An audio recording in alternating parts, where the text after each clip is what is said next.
Good day, guys. It is Saturday and the weather unfortunately is not improving much. It is raining in fact, but that doesn't stop us because I have some interesting things to show you. What you can see already in the distance is the Monastery of Saint Nicholas, or Agios Nikolaos as it is known in Greek.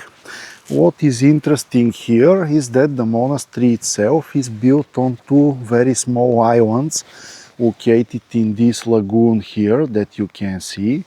This here is the lagoon of Porto Lagos, and it is the place where the Lake Vistonida, which is behind me, you can't see it from here, meets the Thracian Sea.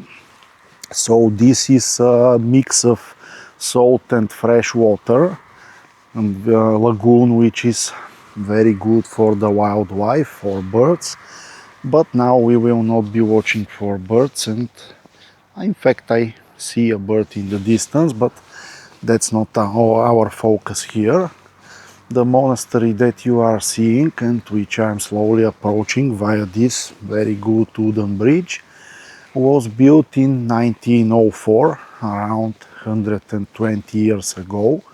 It is not so ancient, and the other interesting things about it is that it is part of the Vatopedi monastery of Mount Athos. It is ruled by the Vatopedi monastery in fact. I showed you the entrance to Mount Athos during my Christmas holiday trip to Uranopolis, so you know some history about that. You know that some of the monasteries on Mount Athos have other monasteries which are ruled by them outside of Mount Athos, and this is one such example. And as you can see, the birds here, they are very accustomed to people. In fact, they are not afraid at all. So we are already at the monastery almost. Here is how it looks. Very typical architecture for Greek monasteries. This very beautiful combination of white and also light blue. I really like it. Let me also show it from the other side. Today is the Saturday from the Easter holidays, so they have prepared for Jesus' resurrection, which will be tonight, as you can see. And also there is a second small chapel located on another island, which I'm gonna show you in a bit. Well guys, I didn't take video from the inside of the monastery because I'm not sure if it is allowed, and after all it is a holy place, so we shouldn't be too intrusive. Let me show you one more view of the lake. Here is how the monastery looks also from the back side. And also we are gonna see the other small chapel, which is located on a nearby island.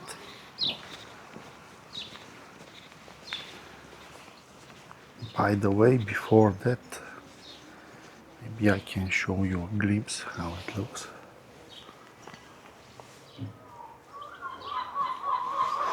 As you can see, it is very beautiful, but I won't be too intrusive, so let's continue forward. This bridge, which we are gonna cross now, is even smaller and more narrow than the previous one. And while we are walking, let me give you some information also about the other chapel. So let me pick up my phone so that I'm sure that everything is accurate.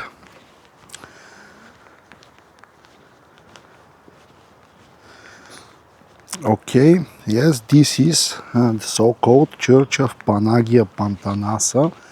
This is devoted to the Holy Virgin Mary, and there is an icon inside which is believed to cure illnesses. So a lot of people who are ill come here praying to get better and to get their health back. I will try to show this to you if it is allowed, of course. And the legend says that on this side there was an old church which was built very long time ago during the Emperor Arcadius, and this was done because he was saved by the Holy Virgin Mary from a shipwreck on his road back from Rome to here.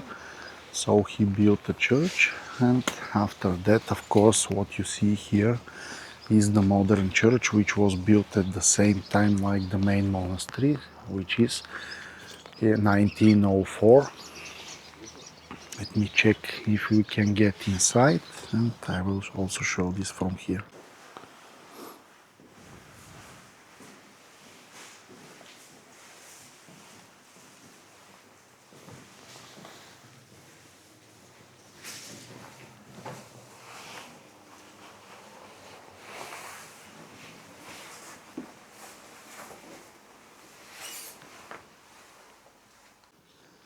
So guys, this is our second object for today, the ancient tower of Anastasiopolis, or at least what's left out of it, because this place was not restorated.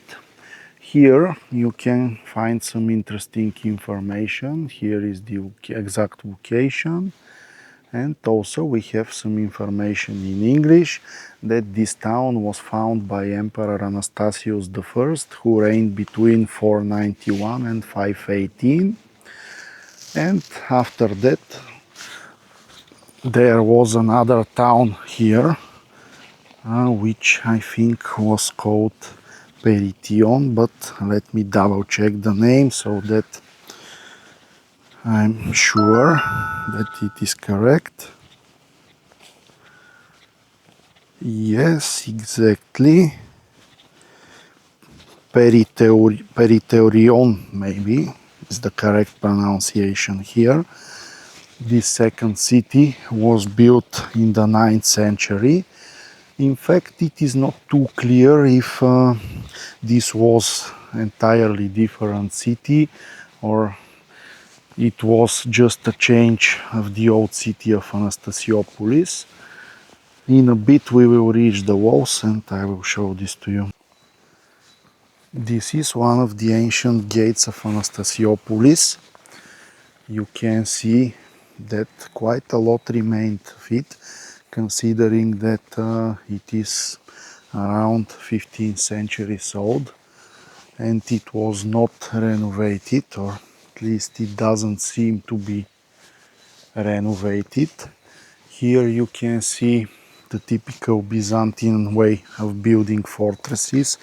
You have a mix of stones and you also have these bricks, these narrow bricks that they use quite a lot. Unfortunately, there is a lot of grass and it is not maintained too well, so let's see what else we can find. This is the back side of the gate. Here you can clearly see that this was not renovated, at least not from this side, because these trees are from quite a long time ago and they are slowly engulfing the whole structure. Maybe at the front side they cleaned this, but here on the back side they left it as it is, and that's what we have. Here we have some ancient walls from the city. As you can see, these are really authentic, not a single effort was done to restore them. And this is how the place itself looks. If you expect to be an easy walk with prepared alleys. It is not the case. You are just walking through the woods here. We have some more walls here. It is interesting how these were destroyed, because it seems like some kind of catastrophic event, maybe an earthquake or something like that. Definitely interesting. And you can also see a tower, or at least what's left out of it. But let me get to there first. This is how the place looks. In maybe a month it will be even more difficult to walk here when the grass becomes higher. But this tower, you can now see it fully, is in pretty good shape. In fact, it looks very good considering exactly how old it is. And this is how it looks from the front side.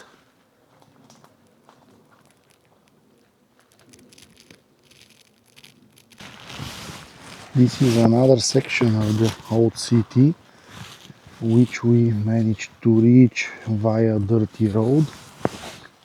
As you can see, the destruction here is also a bit serious, but some of the fortress walls are still standing, and they are quite high. In fact, I think this is around maybe 6, 7, up to 10 meters. I'm not exactly sure, but definitely the city at around 6th century was really beautiful.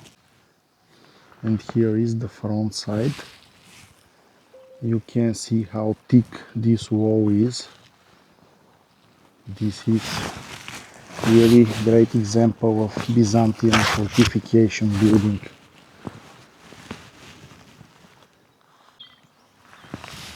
And here is from the last side that is accessible.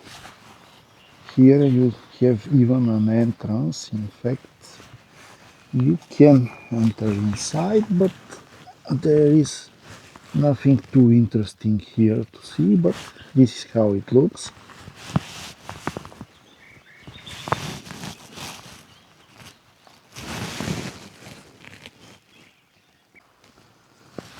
We are continuing our exploration here, and here we have another, I think that it was a gate, albeit I'm not 100% sure, but at least it looked like one.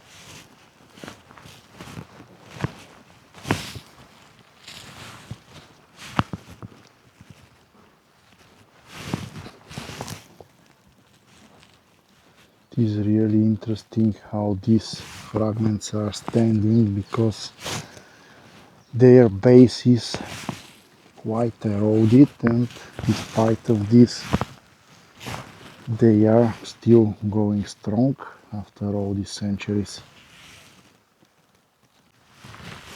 This is the backside of the same structure, and here it is visible why it is still standing strong. It is very cleverly engineered. This part is done in such a way that the gravity holds it together. So despite of the damage to the basement, which has been done later, it is still standing. So guys, this is the last section that we can reach. As you can see, here it is a bit difficult to walk, but this is very well preserved tunnel here that I wanted to show you.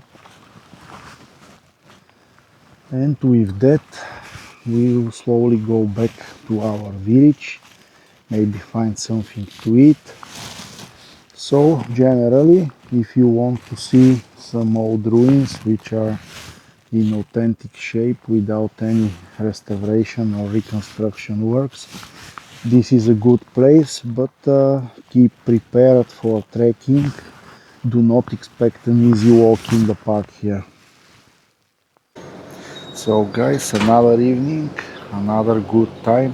Have good restaurant here in our village. This place is called Psaru Taverna Farus, or fish restaurant Farus.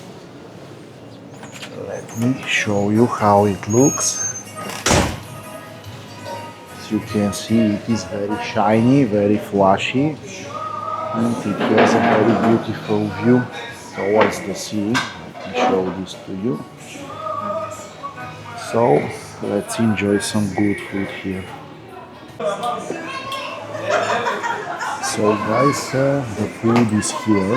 Let me show it to you. This thing here, this huge portion, is called saganaki, and it is mainly shrimp based with some tomato, cheese, and so on.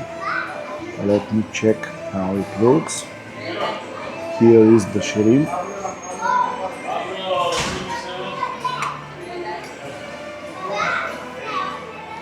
This is very delicious. The shrimp itself is a little bit sweet, and this balance is very well with the tomatoes, because they bring in some sourness, and the cheese also adds to the body, which is great. And I also have this beautiful thing which is called tiro salad, and it is also cheese based. And on top of that I have this Kaiser beer, a typical lager, nothing to write home about, but it is pretty good. So let me enjoy this great food.